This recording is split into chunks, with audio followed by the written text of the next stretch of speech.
It's always hard to win, and we're fortunate tonight that we played against a shorthanded group in Longwood. They played really hard, but they were without three kind of key guys for them, and then Garland obviously just for half the game, and then Richard and Ziemi both missed the game.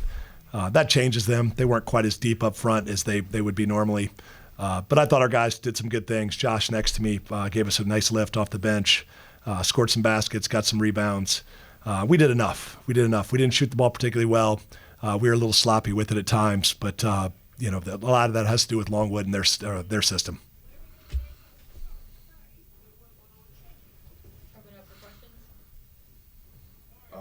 Josh, big minutes tonight. How did it feel stepping up and recording career high tonight?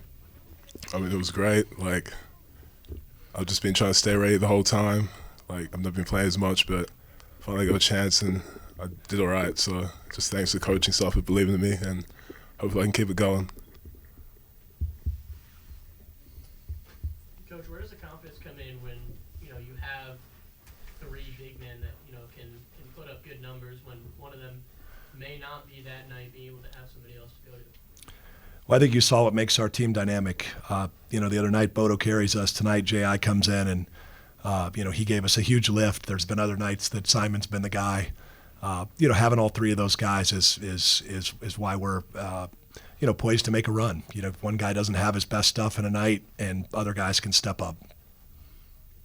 Coach, how do you feel about the team's physicality tonight, especially putting up in the first half? You had more offensive rebounds than Longwood had total. Yeah, I thought we really fought in the first half. On some of our veer switches, some mismatches, we did a nice job of really negating those size disadvantages around the rim. I thought that was really our effort was tremendous there in the first half. I thought they were the more aggressive team there in the second half, even though I think we had 7 more offensive rebounds in the second half. I just thought they were the aggressor in the second half, which was a little disappointing. Coach, you focused, obviously, or you have to focus on the rebounding. They haven't won a game this season when they're out-rebounded, Longwood, and you out-rebound them by a large margin. So how important were the boards tonight? Well, we only have a few game keys, and that was certainly one of them. We knew that we've got to rebound the basketball against them. If we're going to shoot the ball poorly and turn it over, that's kind of the other category where you can get additional possessions. We gave ourselves a lot of opportunities to rebound because we didn't make very many baskets tonight. So it was good. Guys, I thought Trey in the first half really gave us some energy on the offensive glass. I thought that was really contagious. Guys were really flying around and trying. Then, in the second half, we did just enough to hang on. Not often that you have a close margin in offensive and defensive rebounds. So obviously you talked about Trey's hustle play, but what are some other, why were you proud of your guys out there on the offense? Well, I mean, they set a bunch of those kind of middle third of the floor step-up pick and rolls. We ended up switching a lot of those, and so we've got a point guard versus their center a lot of times down there. In those situations, if you can win those and win the physicality, win the center gravity battle, kind of be lower than them, then you give yourselves a chance. And I thought our guys, Bobby and Kez especially, and some other guys too that, after switches ended up in that action, I thought they did a good job of really fighting. I thought we did a good job on the weak side of really cracking down. Then, like I said, offensively, we knew it wasn't going in, so we had a good chance. If we chased it, we had a good chance it was coming to us. Yeah, Coach, historically, the Longwood's been a bit of a tough team for High Point to face. You said they were shorthanded tonight, but what makes them so tough to face? I think you saw it. Their physicality defensively, just the way they play defensively, their handsiness, their activity in the gaps, and they were willing tonight to really sell out and make us hit jump shots. And, on a night that we didn't really have it going from three-point land, we had to find other ways to manufacture baskets, via offensive rebounds and some drives. Coach, they didn't lead this entire game, so how were you proud of your guys' start coming out into the first half? I thought our start in the first half was terrific. I thought our start in the second half left a little bit to be desired. It was the same guy, both inspiring them and not inspiring them. So I don't know. Maybe I've got to change my halftime approach. J.I., you got any ideas? No, that's all you want to take over? That's definitely all you. All right. I think J.I. is going to lead it next time. He's going to do a better job than I can. And Josh, for you, what were you feeling out there? Of course, you got that massive putback.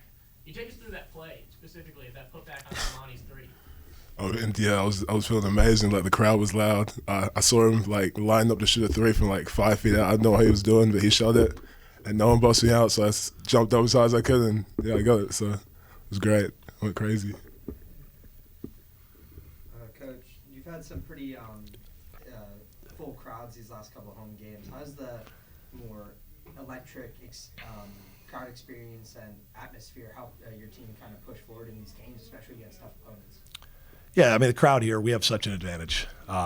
Just the whole production's fantastic. They were definitely the sixth man today. I think they had some T-shirts that said that much, but they lived up to that. Students were great. They were there in large numbers, and it's kind of a weird game when you jump out to a 20-point lead. You know, kind of guys, maybe some people lose interest a little bit. But one thing about our team is, man, we keep it interesting till the end.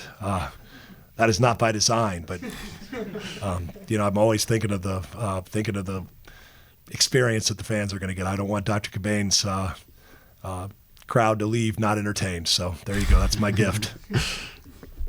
Coach, there's a potential to be a third matchup coming up at the Big South Championships. What did you learn from your team tonight that you guys may have struggled with in the first matchup that you guys brought today that you guys can potentially bring to a potential third matchup? Well, I think the disappointing thing was we kind of repeated some errors. We took some tough shots and just had a couple of bad turnovers, a couple of tough shots, and really softened up defensively. And so more so what we learned, not so much what we learned about them, but we learned about ourselves. We still haven't grown up enough to have kind of that 0-0 mentality and mindset. No matter what the scoreboard says, we've got to grow up. We got to be better at that. It's a huge challenge for our team, and it's something I think we're up to the challenge, but we're not there yet. Josh, in this season, obviously in the realm of transfer portal, there's a lot of new guys who come in and whatnot. But with it being your freshman year, how did it feel to step up like this in a big game, especially on ESPNU? I mean, it was great. Like it's everything I've been dreaming of, just getting the opportunity to play in front of a big crowd. So yeah, I felt great today, and yeah, hopefully I can keep it going. How does it differ from Australia?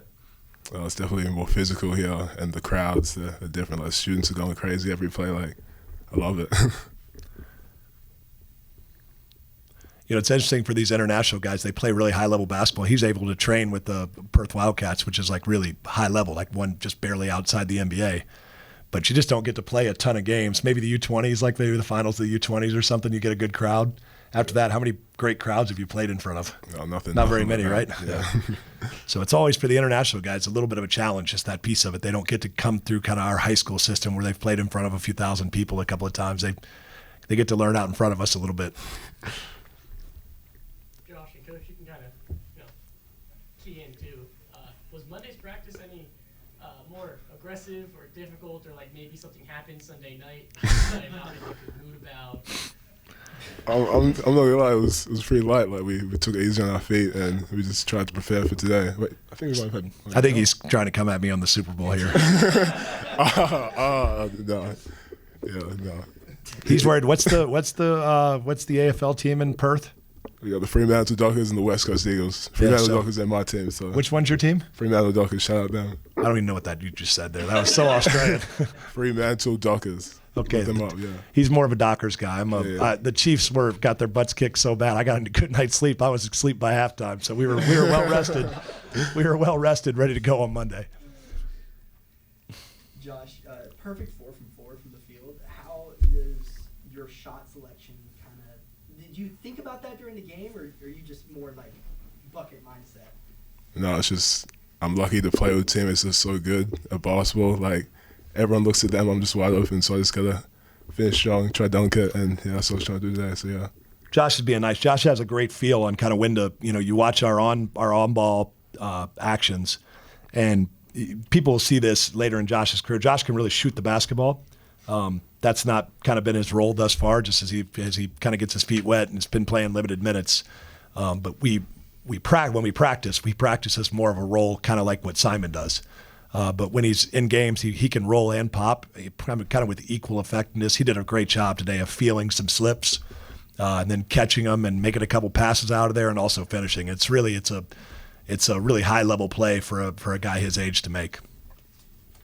Coach, the team has kind of struggled from 3 these last couple of games. Like, Like, what's kind of the mentality going into practice after games like this where maybe you didn't get as much production from behind the line as maybe you wanted? I mean, shooting comes and goes. That's why you got to guard. That's why you got to rebound. That's why you got to be, you got to be well-rounded. You got to hit the offensive glass, the defensive glass, because those things can be consistent. Shooting's going to come and go. Hopefully, we'll get back on the right side of it. We've had a couple of games where we just have kind of missed some early, probably settled for a few early, but we'll get that going. We got a lot of good shooters. We're going to stay with our process, and I think they'll come back around at the right time. Coach, I know you said in the past that you really set out to build this depth on this team. Do you think your depth just kind of outlasted Longwood tonight as well? Well, I think especially tonight. I mean, they're beat up. They're one of those guards. Luke and Garland are kind of interchangeable point guards, but Garland only played 20 minutes, and he was banged up.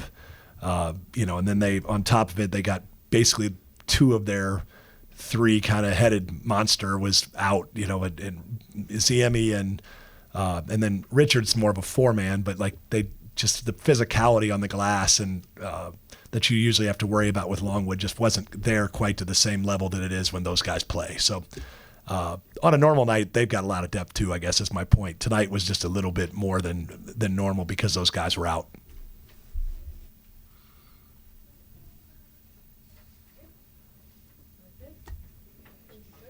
Thanks, Coach. Thanks much. Thank you. Thank you.